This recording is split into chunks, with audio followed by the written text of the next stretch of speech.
15 November Bangladesh সহ বিশ্বের 22টি দেশে একযোগে মুক্তি পেয়েছে শাকিব খান অভিনীত সিনেমা দরদ।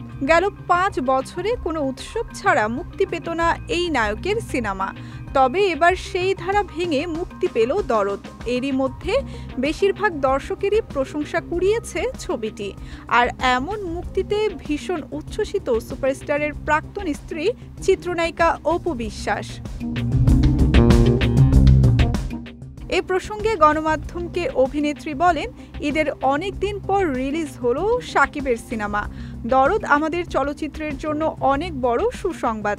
আর বরাবরই শাকিবের সিনেমা নিয়ে বলার কোনো ভাষা থাকে না, কারণ শাকিবের হাত ধরেই পরিবর্তন এসেছে বাংলা চলচ্চিত্র ইন্ডাস্ট্রিতে, যেটা অপ্রিয় হলেও সত্য কথা। সেই জায়গা থেকে দরদ এবং পুরো টিমের জন্য শুভ কামনা রইল। মুক্তির পর বেশ সাড়া ফেলেছে দরদ। লন্ডন, মালদ্বীপ এবং ইউএসের যেসব প্রেক্ষাগৃহে সিনেমাটি মুক্তি পেয়েছে সেগুলোতে প্রায় 90% টিকিট বিক্রি হয়ে গেছে বলে জানান ছবিটির নির্মাতা অনন্য মামুন। এদিকে এত দেশে একযোগে শাকিবের দরদ মুক্তি পেলেও প্রতিবেশী দেশ ভারতে মুক্তি পায়নি এই সিনেমা। জানা গেছে 2 সপ্তাহ পর নাকি ভারতীয় সিনেমা প্রেমীরা হলে দেখতে পাবেন ছবিটি।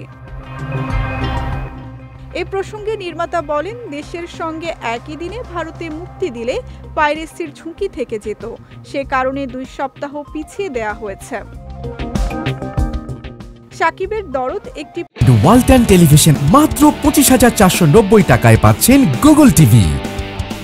Pan Indian cinema. এতে কিং খানের বিপরীতে অভিনয় করেছেন বলিউড অভিনেত্রী সোনাল চৌহান। এছাড়াও সিনেমায় আরও রয়েছেন বলিউডের রাহুল দেব, টলিউডের পায়েল সরকার, বিশ্বজিৎ চক্রবর্তী, রাজেশ শর্মা, অলোক জৈন সহ অনেকেই।